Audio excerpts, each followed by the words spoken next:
Good morning. This is a live reading of the Tribulation Force, which is the second book in the series of Left Behind. And we are going to be reading today chapter 8 in the second book, which is the Tribulation Force. So I will begin to read now. Buck's condo door nudged a stack of boxes when he entered. He'd have to send Alice a thank you note. He only wished he had time to start arranging his home office, but he had to get going if he hoped to catch Chloe before the meeting. He arrived at New Hope about half an hour early and saw Rayford's car parked next to Bruce's. Good, he thought, everybody's here. He glanced at his watch. Had he forgotten the time change? Was he late? He hurried into the office and knocked on Bruce's door as he stepped in. Bruce and Rayford looked up awkwardly. It was just the two of them. I'm sorry, I guess I'm a little early. Yeah, Buck, Bruce said. We'll be a little while and we'll see you at 8, all right? Oh, sure. I'll just talk with Chloe. She's here. Is she here? She'll be along a little later, Rayford said. Okay, I'll just wait for her out here. Well, first of all, Bruce told Rayford, congratulations. Regardless of what you decide to do, that is a fantastic honor and an accomplishment. I can't imagine many pilots turning down that offer. Rayford sat back. Truthfully, I haven't spent much time thinking about it that way. I guess I should be grateful. Bruce nodded. I guess you should. Did you want advice or just an ear? Obviously, I'll pray with you about it. I'm open to advice. Well, I feel so inadequate, Rayford said. I appreciate that you want to stay here in Chicago, but you also have to consider whether this opportunity is from God. I want to stay around here too, but I feel Him leading me to travel, to start more small groups, to visit Israel. I know you're not staying here just for me, but that's part of it, Bruce. And I appreciate that, but who knows how long I'll be here. We need you, Bruce. I think it's clear God has you here for a reason. I suppose Chloe told you that I'm looking for more teachers. She did, and she's excited about it, and I'm willing to learn. Normally, a church wouldn't put brand new believers in the positions of leaders or teachers, but there's no alternative now. I'm virtually a new believer myself. I know you'd make a good teacher, Rayford. The problem is, I can't shake the thought that this opportunity with the president is a unique one you should seriously consider. Imagine the impact you might have on the president of the United States. Oh, I don't think the president and his pilot interact much, if at all. He doesn't interview a new pilot? I doubt it. You'd think he'd want to get to know the man who has his life in his hands every time that plane leaves the ground. I'm sure he trusts the people who make that decision. But surely there will be occasions when you might interact. Rayford shrugged, maybe. President Fitzhugh, strong and independent as he is, must be a person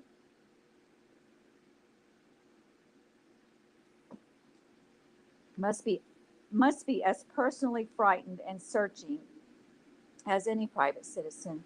Think of the privilege of telling the leader of the free world about Christ and losing my job over it, Rayford said. You'd have to pick your spots, of course, but the president lost several relatives in the rapture. What was it he said when asked what he made of it? Something about being sure it wasn't God's doing, because he had already believed in God. You're talking about this as if I'm naturally going to take the job. Rayford, I can't make your decisions for you, but I need you to remember your loyalty now is not to the church or to the tribulation force or to me. Your loyalty is to Christ.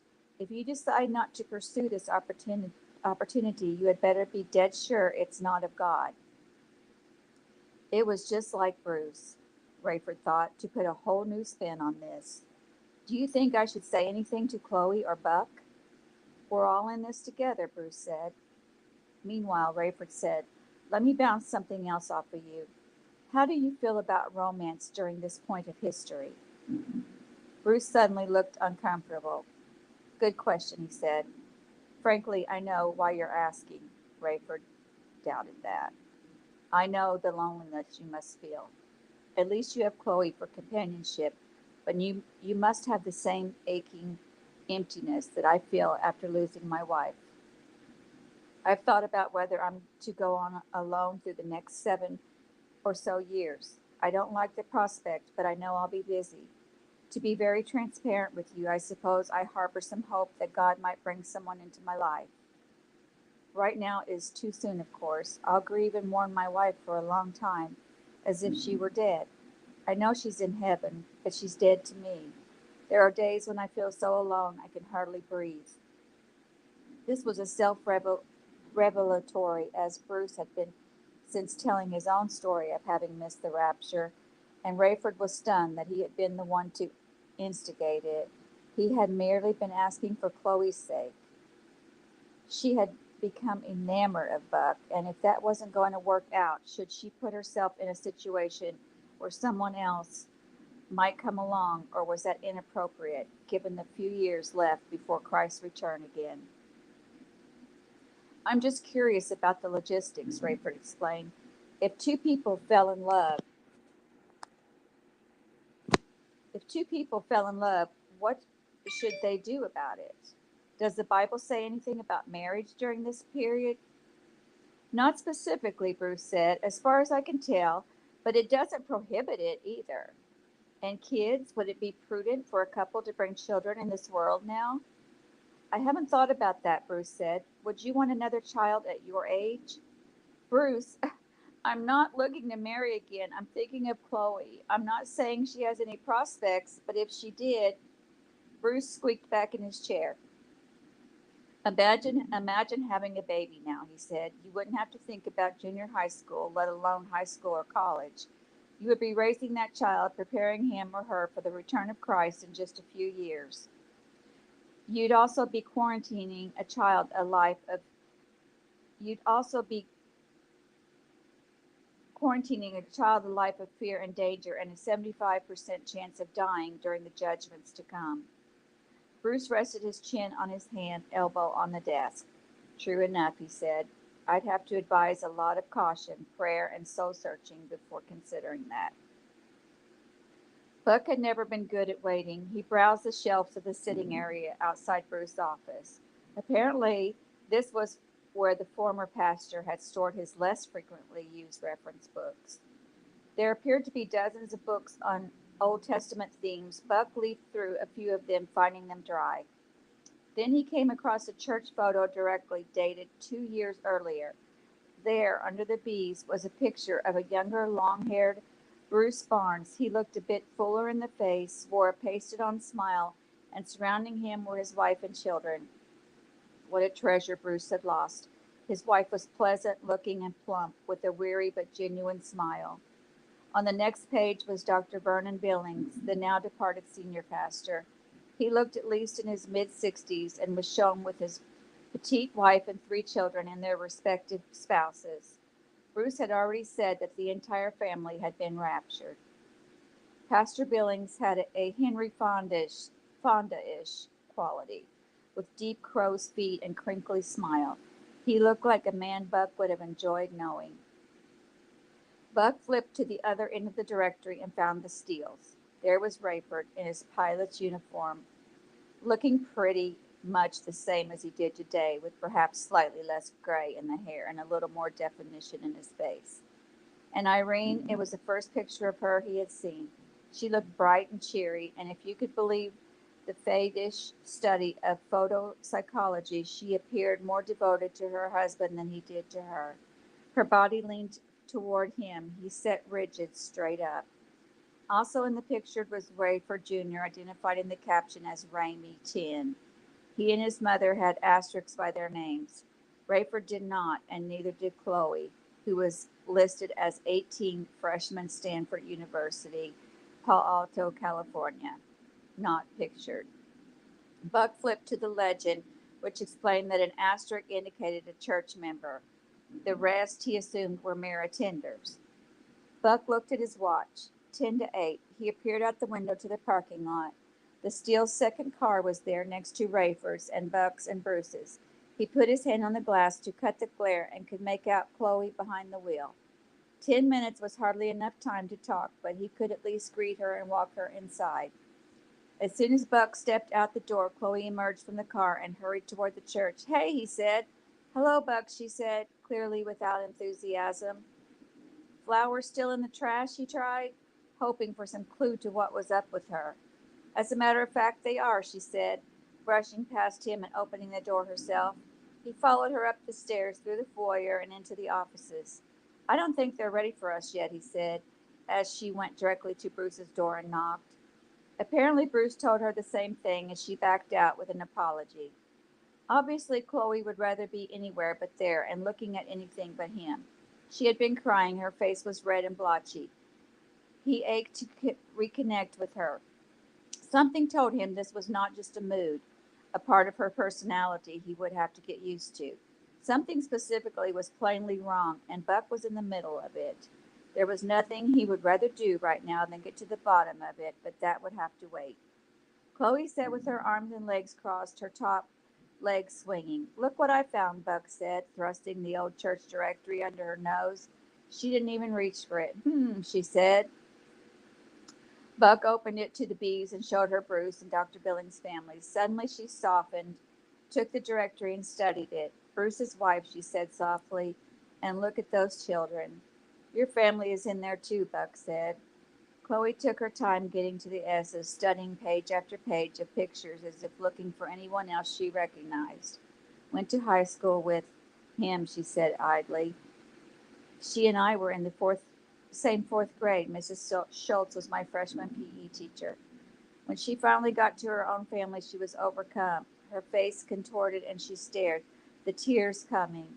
Ramey when he was 10, she managed. Buck instinctively put a hand on her shoulder and she stiffened. Please don't do that. Sorry, he said, and the office door opened. Ready? Rayford said. He noticed that Buck looked sheepish and Chloe looked terrible. He hoped she hadn't started in on him already. Daddy, look, she said, standing and handing him the directory.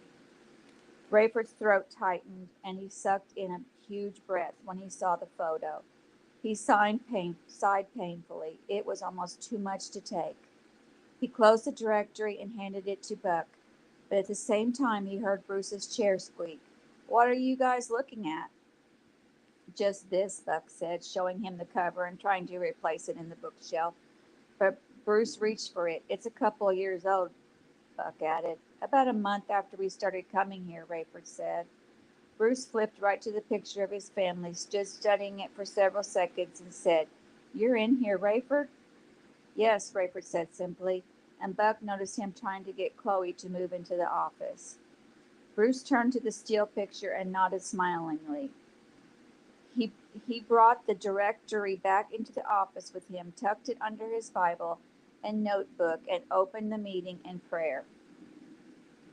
Bruce started a little emotionally, but he soon warmed to his topic.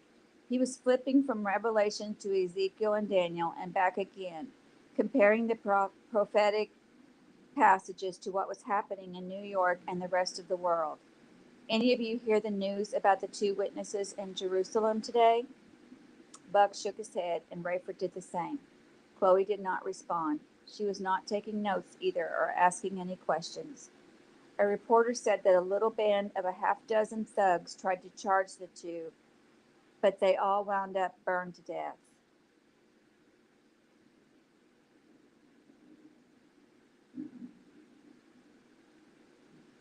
No one knew where the fire came from, Bruce said, but we know, don't we? Do we? Look at Revelation 11. The angel tells the Apostle John, and I will give power to my two witnesses, and they will prophesy 1,260 days, clothed in sackcloth. These are the two olive trees and the two lampstands standing before the God of the earth. And if anyone wants to harm them, fire proceeds from their mouth and devours their enemies. And if anyone wants to harm them, he must be killed in this manner. They breathe fire on them like dragons. It's right here in the book, Bruce said. I'd like to see that on CNN, Buck said. Keep watching, Bruce said. We'll see more than that. Rayford wondered if he would ever get used to the things God was revealing to him. He could hardly fathom how far he'd come, how much he had accepted in less than a month. There was something about the dramatic invasion of God into humankind and into himself specifically that had changed the way he thought. From being a man who had to have everything documented, he suddenly found himself believing without question the most ludicrous news accounts as long as they were corroborated by Scripture. And the opposite was also true. He believed everything in the Bible. Sooner or later, the news would carry the same story. Bruce turned to Buck. How did your day go? To Rayford, it seemed like an inside question. More to talk about than I can get into here, Buck said. No kidding, Chloe snapped. It was the first thing she had said. Buck glanced at her and said, I'll debrief you tomorrow, Bruce, and then we can talk about it here tomorrow night. Oh, let's talk about it now, Chloe said. We're all friends here. Rayford wished he could shush his own daughter, but she was an adult. If she wanted to press an issue, regardless of how she came across, that was her prerogative. You don't even know where I was today, Buck told her, clearly puzzled. But I know who you were with. Rayford saw the glance Buck shot at Bruce, but he didn't understand it. Obviously, something had transpired between the two of them that wasn't public knowledge yet. Could he have told Chloe that Buck met with Carpathia? Did you? Bruce shook his head. I don't think you know, Chloe, Buck said. Let me discuss it with Bruce tomorrow, and I'll bring it up for prayer in our meeting tomorrow night. Yeah, sure, Chloe said, but I have a question and a prayer request for tonight. Bruce looked at his watch. Okay, shoot. I'm wondering what you think about dating relationships during this time. You're the second person who's asked me that today, Bruce said. We must be lonely people. Chloe snorted, then scowled at Buck. She must assume it was Buck who asked Bruce that earlier, Rayford thought. Let me make that a topic for one of our sessions, Bruce said. How about the next one? Chloe pressed. All right, we can discuss it tomorrow night. And can you add to it what the rules are for morality for new believers?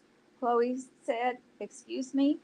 Talk about how we're supposed to live now that we are all ourselves followers of Christ. You know, like morals and sex and all of that. Buck winced. Chloe didn't sound like herself. All right, Bruce said, we can cover that, but I don't think it'll come as any great shock to you to know that the rules that applied before the rapture still apply. I mean, that could be a short lesson. We're called to purity, and I'm sure it won't surprise you. It might not be so obvious to all of us, Chloe said. We'll deal with it tomorrow night then, Bruce said. Anything else for right now? Before anyone said anything or even offered closing prayer requests, Chloe said, Nope, see you tomorrow night then, and she left. The three men prayed, and the meeting ended awkwardly, none of them wanting to talk, as Nikolai Carpathia had put it about the elephant in the room. Buck arrived home frustrated. He was not used to being unable to fix something, and most maddening, he didn't even know what was wrong. He changed out of his traveling clothes and into hiking boots, khakis, denim shirt, and leather jacket. He phoned the Steeles. Rayford answered, but after a few minutes came back to the phone to say that Chloe was unavailable.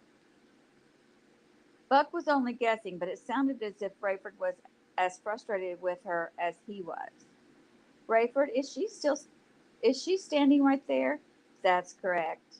Do you have any idea what her problem is? Not totally.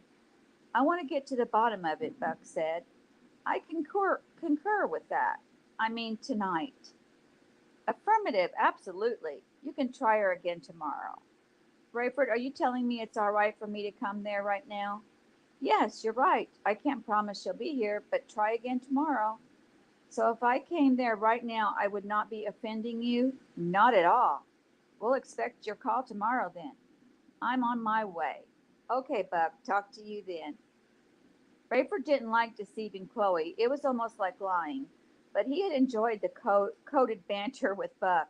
He remembered a little tiff he'd had when dating Irene years before. She was very upset with him over something and told him she didn't want him to call her until he'd heard from her, and she stormed off.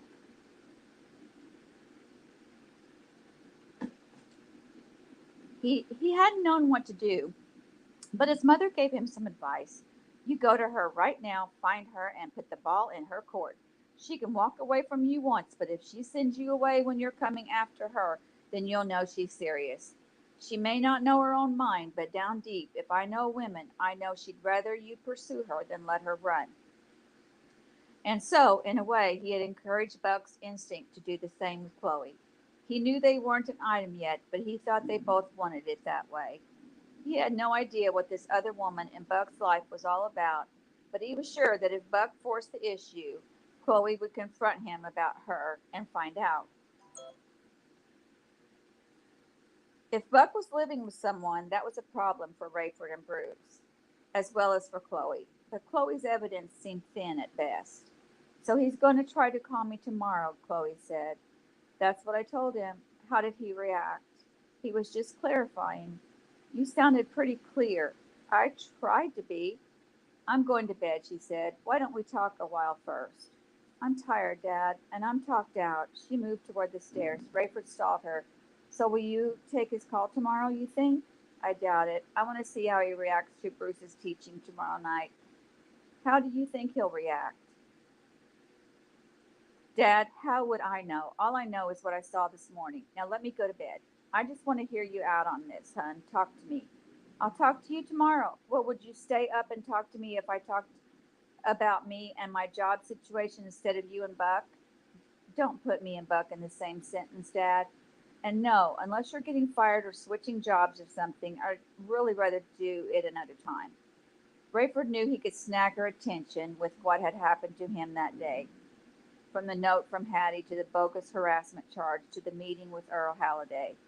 But he was more in a mood to talk about all that than she was. Want to help me tidy up the kitchen? Daddy, the kitchen is spotless. Anything you need done around here, I'll do tomorrow, all right? Coffee timer set for the morning? Programmed since the beginning of time, Dad. What's with you? I'm just feeling a little lonely, not ready to turn in yet. If you need me to stay up with you, I will, Dad, but why don't you just watch some TV and relax? Rayford couldn't delay her any longer. I'll do that, he said. I'll be right down here in the living room with the TV on, okay? She gave him a funny look and matched his tone. And I'll be right up in my room at the top of the stairs with my light off, okay? He nodded. She shook her head. Now that we have both reported in and we know where the other will be and what we'll be doing, am I excused? You're excused. Rayford waited until Chloe started up the stairs to turn on the front porch light. Buck knew the address and the general area as he had been there once before. The news was ending and only talk shows coming on, but Rayford didn't care. He was sitting there only as diversion anyway. He glanced through the curtains, looking for Buck's car. Dad, Chloe called down, could you turn that down a little or watch in your room? I'll turn it down, he said, as headlights briefly flooded the living room and came up the drive. Before he adjusted the volume, he hurried to the door and intercepted Buck before he rang the bell. I'm going upstairs to bed, he whispered. Give me a second and then ring the bell. I'll be in the shower and she'll have to answer it. Rayford shut and deadbolted the door. He turned the television off and went upstairs. As he passed Chloe's room, he heard, Daddy, you didn't have to turn it off, just down. It's all right, he said. I'm going to take a shower and go to bed. Night, Dad. Night, Chloe. Rayford stood in the shower with the water off and the master bath door open. As soon as he heard the doorbell, he turned on the water. He heard Chloe call, Dad, someone's at the door. I'm in the shower. Oh, Dad. This was a great idea, Buck thought, impressed that Rayford still trusted him enough to let him talk to his daughter when she obviously had something against him. He waited a moment and rang the bell again. From inside he heard, Just a minute, I'm coming. Chloe's face appeared in the tiny window in the middle of the ornate door. She rolled her eyes. Buck, she called through the closed door. Call me tomorrow, will you? I was already in bed. I need to talk to you, Buck said. Not tonight. Yes, tonight, he said. I'm not leaving till you talk to me. You're not, she said. No, I'm not. Chloe called his bluff. The porch light went out and he heard her trotting up the stairs. He couldn't believe it. She was tougher than he thought, but he had said he wasn't leaving, and so he could not. If nothing else, Buck was a man of his word. Stubborn was more like it. but that had made him the journalist he was. He still hadn't shaken the longing for Chloe that had come over him that afternoon in New York.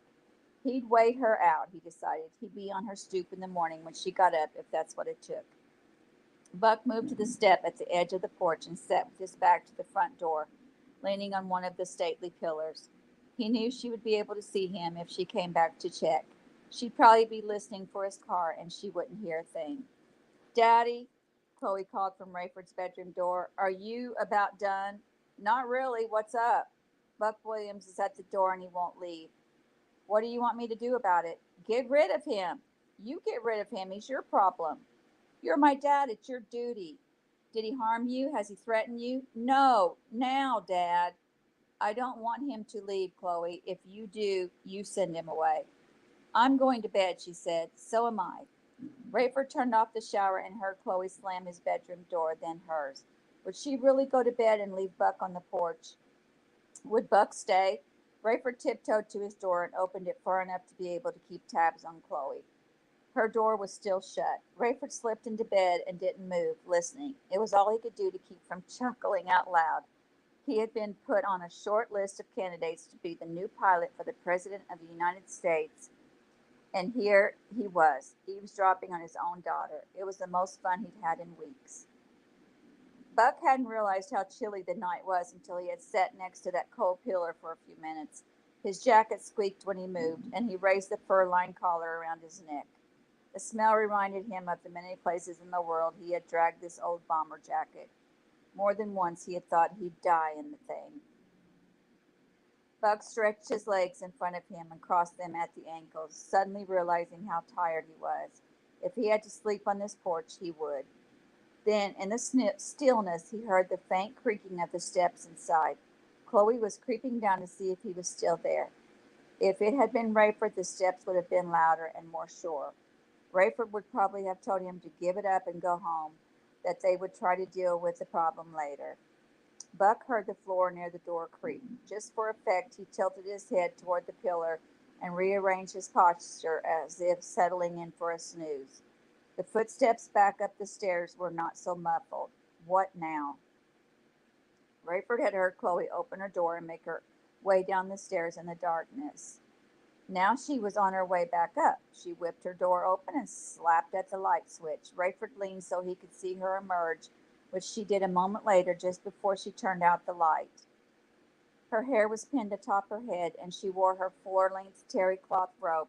She turned on the light at the top of the steps and descended with a purpose. If Rayford had to guess, he didn't think she was running the man off.